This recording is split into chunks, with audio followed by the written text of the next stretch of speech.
So Sheenam, welcome to this wonderful journey of insightful leadership conversations, where over the next, 45 minutes, we will take stock of your life, your inspirational career journey, and really have a lot of takeaways for potential career women in India and globally.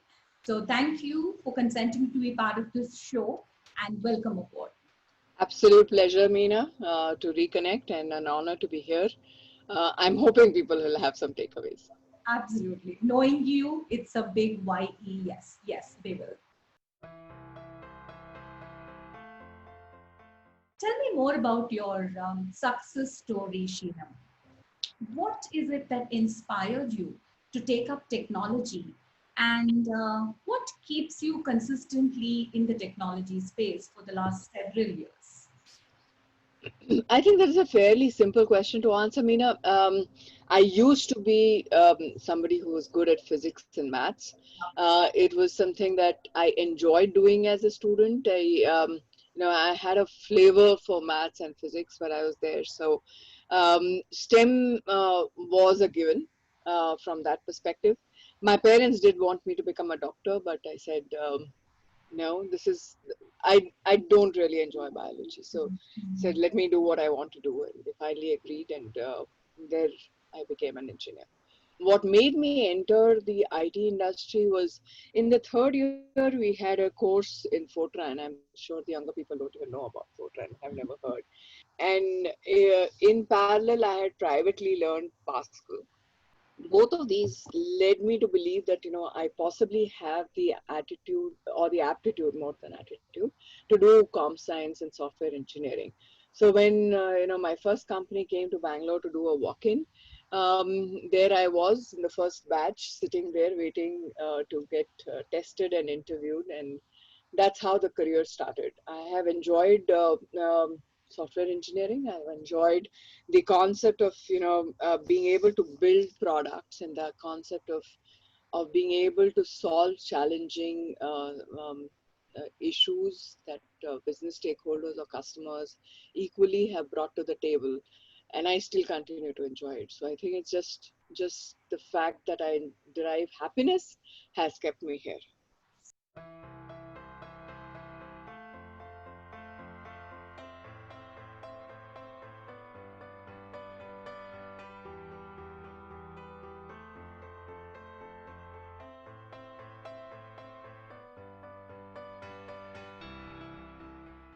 So beautiful, so beautiful. Says a lot. So, in one of your talks and this of the several that you have actually been giving of late, you talk about consistency as a Yeah. requirement for success. And it's a very different perspective, there are a lot of leaders who bring in a lot of thoughts around success, but consistency was something I heard for the first time. So, how does consistency define success for you? More than that, how does consistency define Sheena? A little difficult to answer, but let me attempt, right? Consistency to me is also a form of authenticity, right?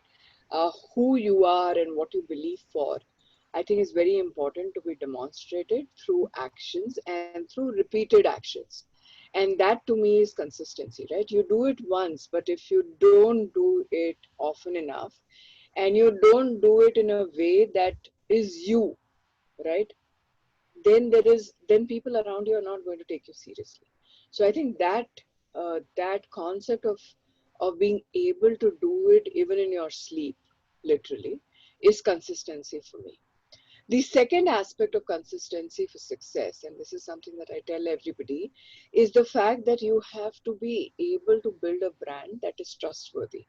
And that's not something from just a moral perspective, it's also from a delivery and execution perspective, right? If you deliver on time, or if you have been able to tell people that I won't be able to deliver on time, and these are the 5 reasons for it.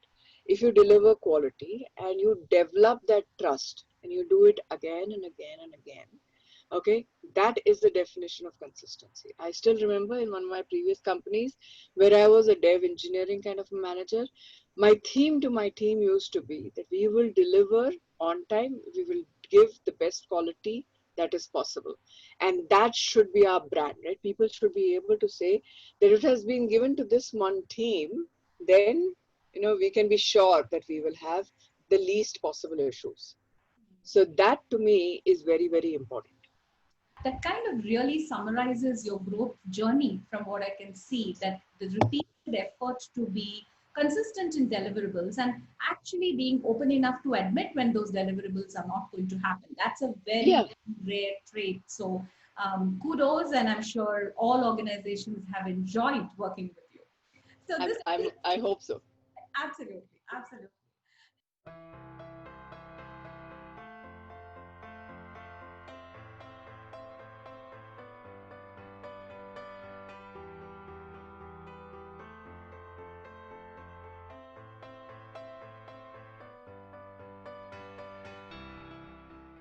Sheenam, I know that you are the chairperson of Women in Action at Dell. Now, this role must be a very exciting one and must entitle a lot of things. Would like to understand more about it. And also, how does this really map to your career canvas? Thanks for the question, Meena. VIA, or Women in Action, is an employee resource group, and at Dell, we manage diversity in two ways. We do have a DNI office, which is a global office, and there are representations, very limited, but across the regions. But we have what we call as the ERGs, which is the employee resource groups, like I told you earlier. And in India, we've got 7 or 8 of them. We are being one of the leading ones. Um, uh, these are groups that have been created by the employees for themselves, right? It's a very effective network. Now, why me in this role, right? It's a night role. It's not something that you play as a functional role. But to me, I think the entire concept of gender diversity gives a lot of satisfaction, a lot of pleasure internally, right? So I do it because this is something that I want to do, not something that somebody has told me to do. And I have been playing this role in other organizations. I did my first one at SAP, and then now here, because it gives you a reason also to be there, right? Why gender diversity? I think when I was growing up, diversity was never there, right? You were a part of the workforce. Then slowly diversity became a fashion statement. Then organizations actually went on to adopt real diversity. And now we are at a juncture where, the importance of diversity is there, but how do you start to do inclusions? How do you start to remove biases from the system, both conscious and subconscious, right?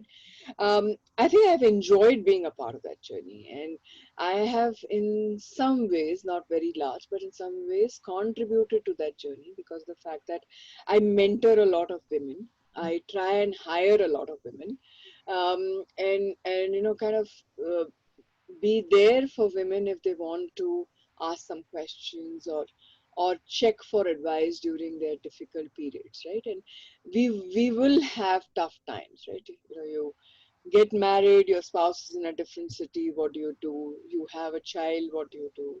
You have old people to take care of, what do you do? Right? God has made us um, biologically the caretakers, right? But how do you balance your family and your profession is very, very critical and very, very important.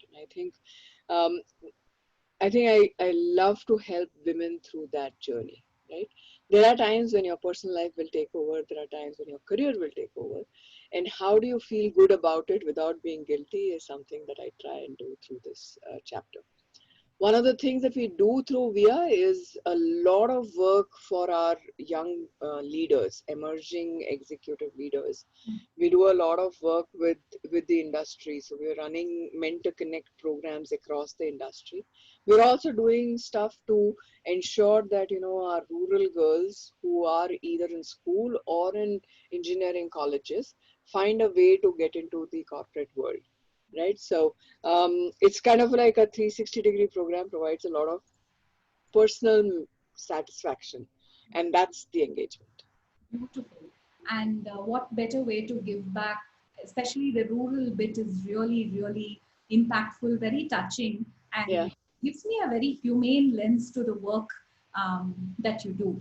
These So, young girls are so hungry, Meena, I can't tell you. Um, they want to get out there. They just do not have a facilitator that can get you there. hmm. So it gives you a lot of satisfaction.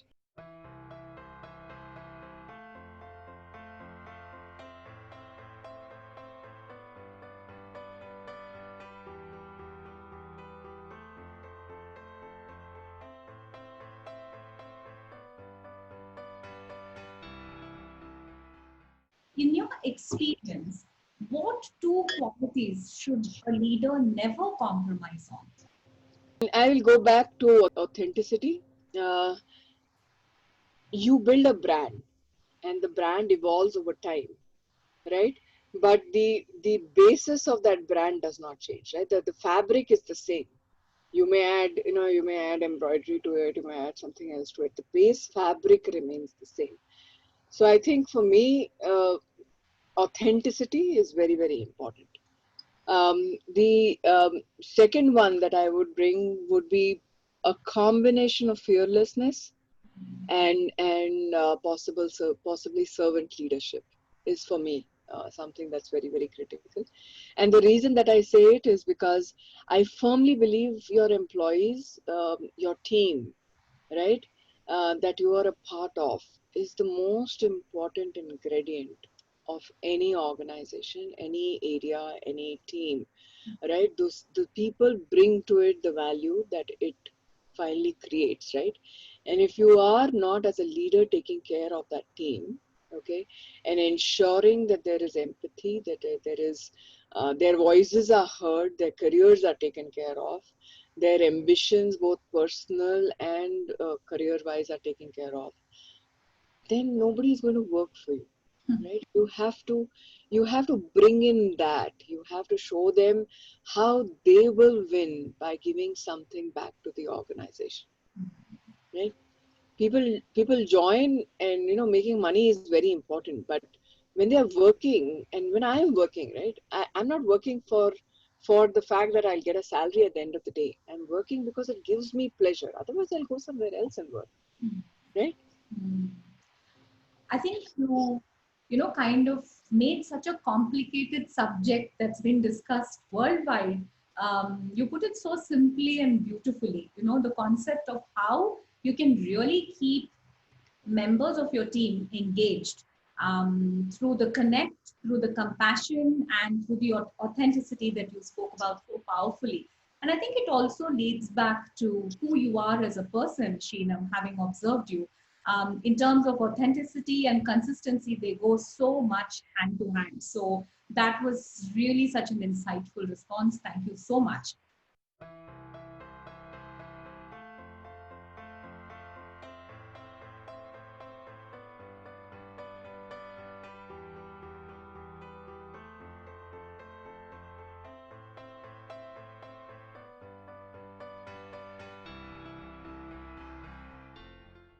Despite all of the initiatives under the umbrella of diversity and inclusion, there are organizations still struggling to hire women or come with a mindset where there is a little bit of a deterrence when it comes to hiring women. You've been in this space for decades now, and the question to you is, are you seeing organizations evolve in this space? Are they I taking am. I steps? am. Yeah, I am. I think, like I told you, right, when I did my first, um, I took up an assignment which was a DNI kind of an assignment first time in one of my previous companies. People there could not define why, Hmm. right? Today, organizations are easily able to define why, right?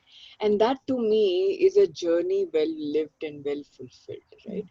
Um, from here on, I do believe that women have equal responsibility of of paving a career for themselves, and moving ahead of those roadblocks or whatever is put in front of them, breaking those glass ceilings. There is an equal partnership needed from women also. And the reason why I say it is because women hesitate, Hmm. right? They hesitate to come out and say, okay, I will do this. okay, I will be able to, do something else. Um, and that hesitation, it is not good. It does not help us, right? Our need for perfection is very, very high. I'll give you an example. I was doing a brown bag with these, the latest batch of this program that we call as RISE, which is for the young emerging executive leaders. And it's a program that's very tough. It's very time bound, and they had to do 2 or 3 things together, and they were struggling. So I just asked a question. I said, in this entire thing, did I ever tell you that, once you finish your these 2 assignments, they cannot be changed? And everybody just sat there looking at me. I said, nobody asked you for perfection, right? Where is this need for perfection coming from? And actually, I got so many responses in the chat, Zoom chat, that Sheenam, how did you pick that up? Nobody even said it, but yes, that is what is our fear, that it won't be perfect, right? I think that's one very big difference between a man and a woman in a career journey, right? A man moves ahead and he says, I'll learn in the process. Okay, I'll fail in the process. It's okay.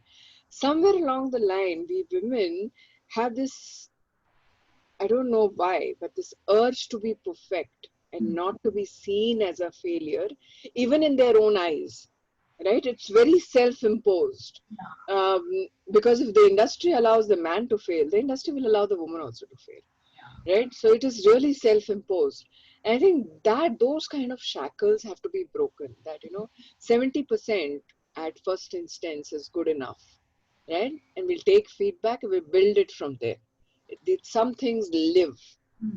That concept is not there in women. And I think now is the time for women to break their own biases and move forward. I think the arena is laid.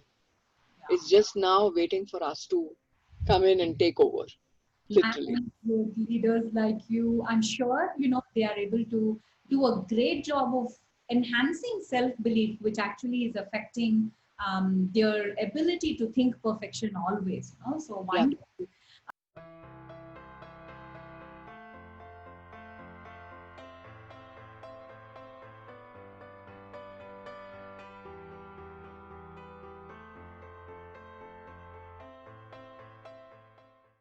So Sheenam, that brings me to the career aspect of a woman. We constantly juggle, and you indicated this. So we constantly juggle between work and family, and there is a tremendous amount of pressure from multiple other aspects, and the expectations are never going to come down. So, given your experience, I'm sure you have had no different life than many of us. And how would you encourage women to look at work-life balance as something that is very noble and it has to be handled, than looking at it as a challenge? How did you encounter this? See, Meena, my formula for this is very simple, right? Work is a part of life. So first of all, the fact that there has to be work and life balance, I don't agree, right? It's about life balance, right?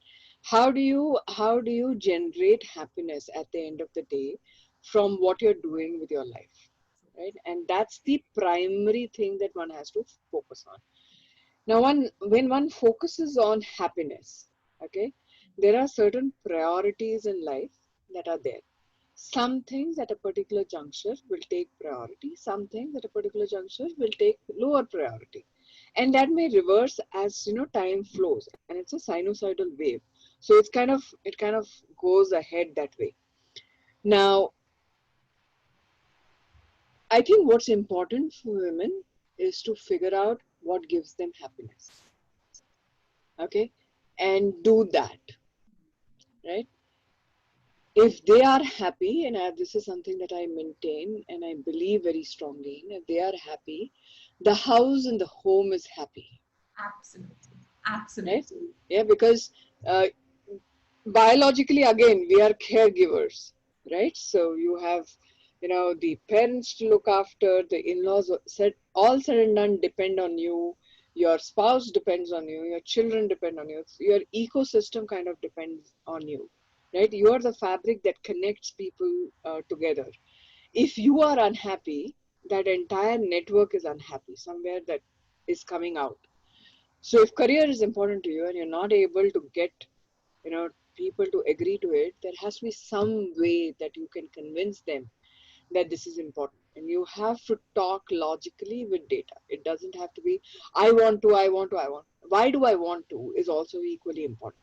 I have seen in negotiations, both at home and I'm saying negotiations at home also, at home and in office, when I bring data and I say, this is why I want to do what I'm saying, okay, generally people say, okay, it's very logical, let her do it, right? So change that, okay, figure out at what point juncture what is important. If you think staying at home, taking care of some necessity at home is far more important than a career, and there will be such moments in everybody's life. Now men are also starting to have those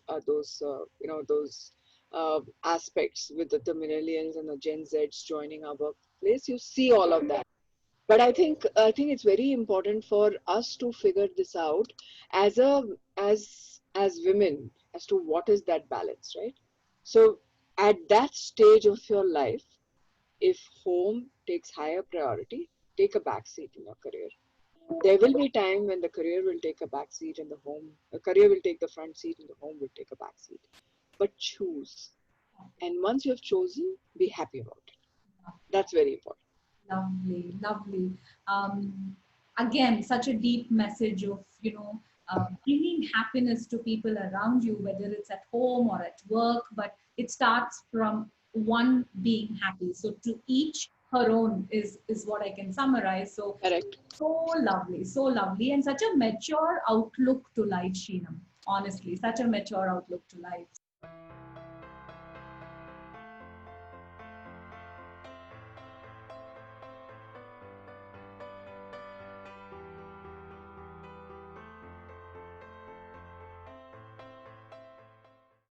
It's always that women, or even men for that matter, think that vertical careers are the only way to reach the top. But I do see I've seen organizations shift, the ecosystems shift, and today we are at a stage where horizontal careers can take you there too. But there's still some bit of stigma in terms of why did she make that horizontal move, or why did she take that break, especially when it comes to women. So what are your thoughts about horizontal moves that still make up for a leadership journey? So I'm going to answer this very simply, Meena. Sometimes in life, people tell you things that stick with you. Dell, about just after I joined, launched something called an executive leadership program, and I was part of the first tranche of the first cohort of the ELP.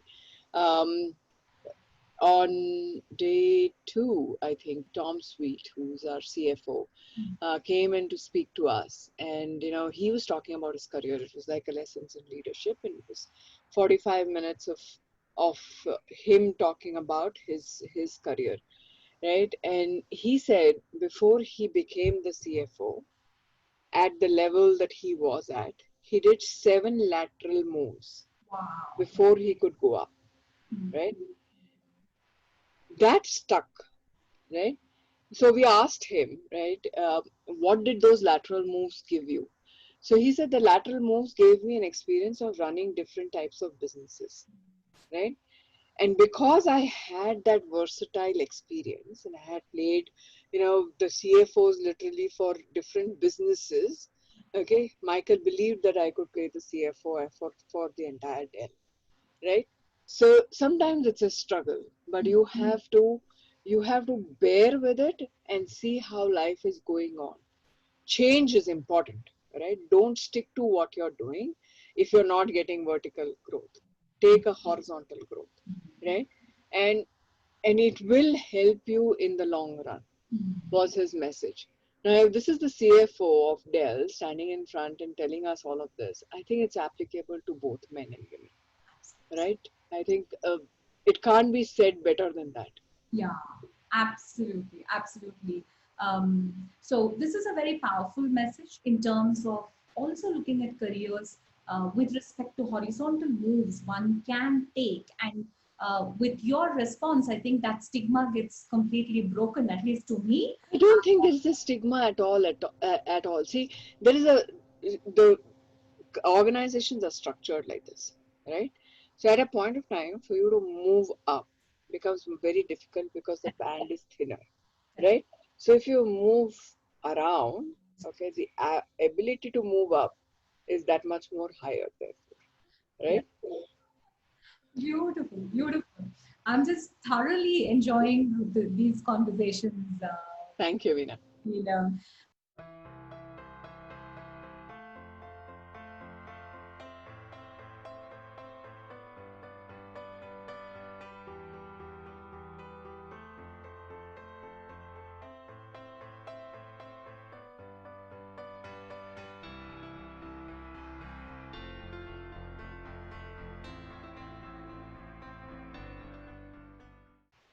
When women are successful, and I don't know if I should use the word women or is applicable to men too, but I'd like to hear your perspective. So when women are successful, there are a lot of labels that she's very aggressive, she's overly ambitious, she brings in a lot of ego in the conversation, etc. That keeps floating around. Have you experienced this in reality? Yes, and I don't think that, at least I haven't seen it at Dell, but in one of my previous companies it was there. It was also during the phase when diversity was very fashionable, right? And people were trying to, say diversity means I need to promote women, I need to give roles to women only. Okay, new roles that come in, we want to search for women. And sometimes in that process, organizations I know did not hire the right person, right? Now, if you are the kind of leader that says, I will hire the right talent, okay, and yet I want only women. And I have done this in my even at Dell I've done this, right? That I've said I will hire only women and I will be the gatekeeper of what comes into my organization. Um, I think that will help, right? I think that will help. Now, where does the tag of aggressiveness come in? Okay, men are assertive, women are aggressive. It comes in, I think, and I can relate to it myself because I've gone through that, is we kind of think from our emotional brain and not so much from our logical brain, right? And when we are thinking from our emotional brain, we are we are putting feelings in front, right? So there is a little bit of reaction versus a response, right? Um, you change that conversation by changing yourself, and this is what I did, right? So you go prepared for a negotiation. You are armed with data.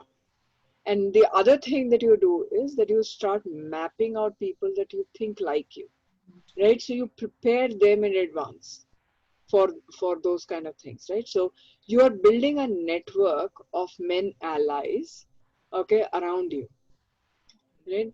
That's when the conversations start to change, because if 6 out of 10 people are not saying you're aggressive, you're no longer aggressive, you're assertive, right? And then when you don't allow them to get to your emotional state, right, by making remarks, whatever, then you are responding and you're not reacting. Some tools that I use, I will tell you, okay, I just get up and say, I don't need to go to the washroom, right? Or maybe let's go for a coffee, right? This is getting too much. I'm really a little brain tired. Can we take a quick 10-minute coffee break? Kind of clears up the emotions, right? That the reactions have invoked. Come back, you're back to your controlled self. So I would advise that if women are getting tagged as aggressive, they should look at themselves. They should look at how they are responding. They should look at why that tag is being put to them and how they should change it, right? A little bit of mentoring also may help in that situation. To me, I fortunately at that point of time had a coach. My boss had given me a coach, and he really helped me clear those things from my brain, Beautiful, literally. beautiful. Again, the response is more around how are we working on our own selves to change things around for us instead of doing the blame game, which is Yeah. again so insightful.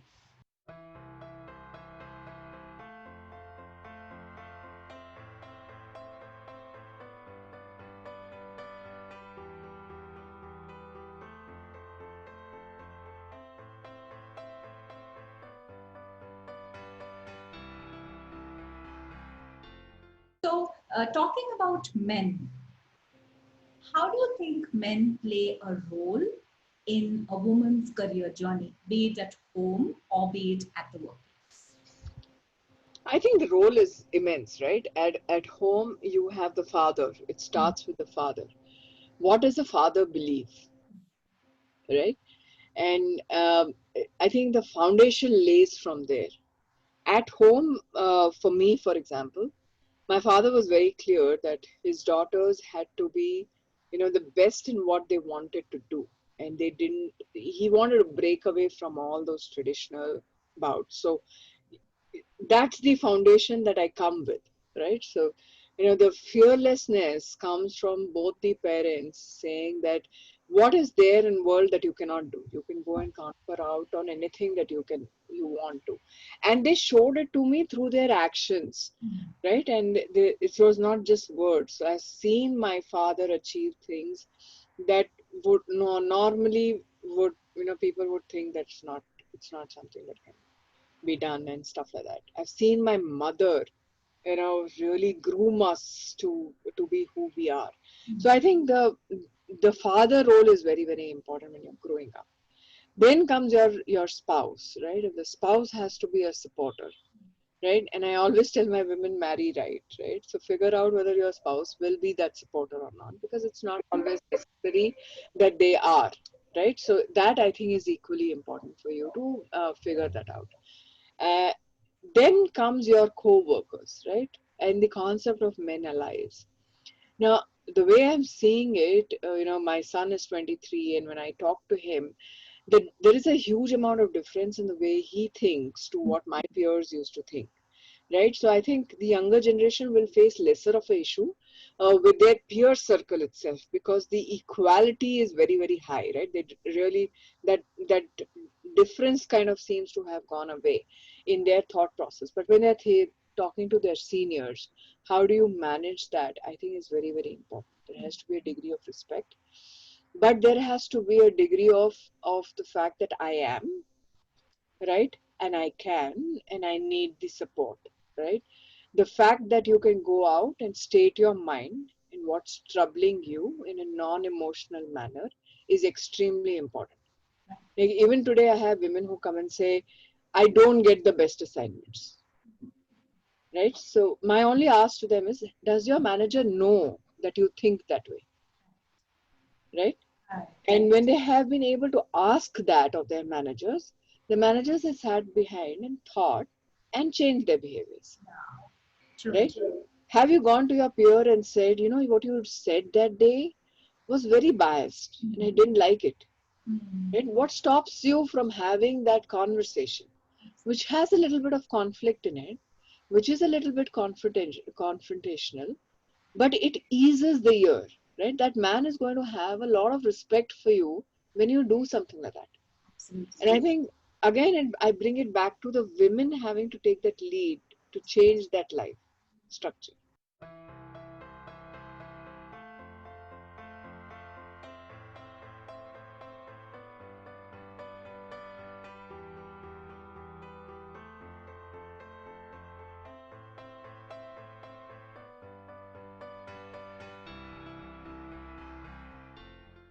It's getting deeper and deeper, and absolutely, absolutely brilliant. Um, these conversations, these experiences, and I'm sure the confrontations that you've had with people sometimes must have led you to a very strong insight at this juncture in your career journey. And what would that one insight be that will take the cake? I think it's also because of the fact that I am a coach, and it gets ingrained into you. So there are two, three things that actually being a coach taught me. One is that you start with an assumption that everybody is good, right? Everybody wants to do the right thing, right? And when that is something that you are able to operate in a platform, right? Um, you can then go and have those conversations with your peers or with your managers or other seniors to say, this is something that was not right. And you have to figure out when to say it. right? You can't say it when it's happening. Now, the other person is angry, the other person is saying something, and you stand there and say, no, I didn't like what you said. He's not going to be in a position to listen to you, right? How do you do negotiations at home, right? When two people are fighting, you step back. One person steps back. And later, after 2 or 3 days, you say, no, but what you said, no, I didn't like it. It's the same thing in the office, yeah. You just, after some time, say, I want a one-on-one with you. And say, these are the 4 things that you said, right? While at the essence of it, I think I understand what your message was, but maybe it could have been said in a different way. I would have been a little better with a different kind of way of saying it. You're not confronting the other person, okay? You're putting out a viewpoint. You're not even putting that person in down. You're not saying you did the wrong thing, right? But the way you put it will generate respect. That other person in any transaction after that will be much better than, and it'll be in his conscious, his or her conscious. It'll be there that maybe I should also have control, because everybody has problems, Meena, right? Absolutely. We all have our own deficiencies. The last bit that I learned was that you can only control your own destiny, right?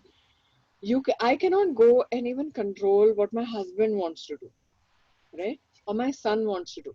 I can only control the way I respond, the way I react, and the way I manage that situation. And therefore, how putting myself as the centerpiece, okay, as an anchor, okay, I try and figure out how to, leverage that and create my ecosystem is left to me. That realization, I think, is very important. Again, very, very insightful. And to know that, you can use multiple levers at appropriate moments in time. Yes. And to also kind of understand it's not what you say, but how you really say it that will help you lead or win the negotiation were beautifully summarized in this response, Sheena.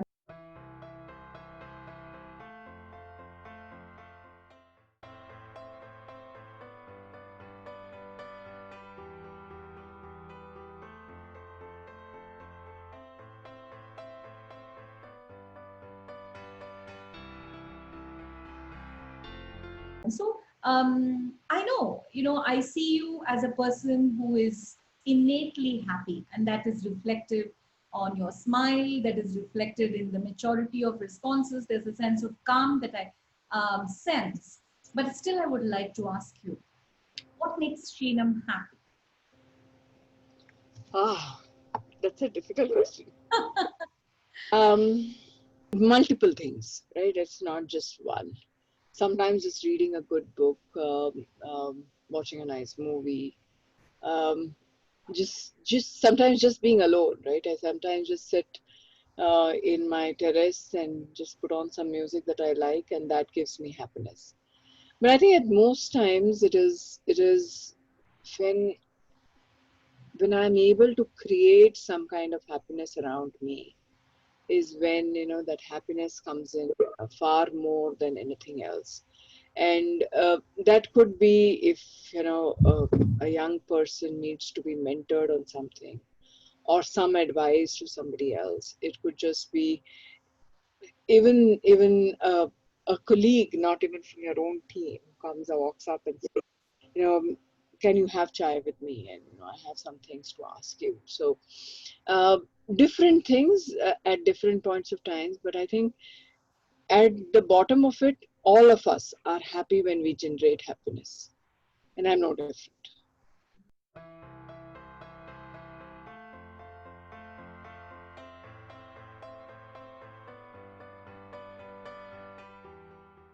Lovely. So, Sheenam, today we treaded on aspects of authenticity, building credibility as a business leader in organizations, mentoring women who really need it at a particular point. But most of the time, it led me to believe that self-awareness as a leader is so critical. Whether it is change that you're leading, whether it is negotiations that you're making as part of that change, whether you're breaking barriers when it comes to biases or looking at equity at the workplace, and not to forget The beautiful thing that you said about it's not about what you say, but really about how you go about bringing the transformation. So I thoroughly enjoyed this conversation, as I said, and I'm leaving you with a note that my admiration for you has gone up several folds. I've seen you from far, not had an opportunity to work, but this conversation has opened doors for so much of reflective thinking. And uh, blessed are the people who work with you, and may your tribe increase, Sheena. Thank you, Meena. Thanks a lot. Thank you, and bye bye. Bye. Take care.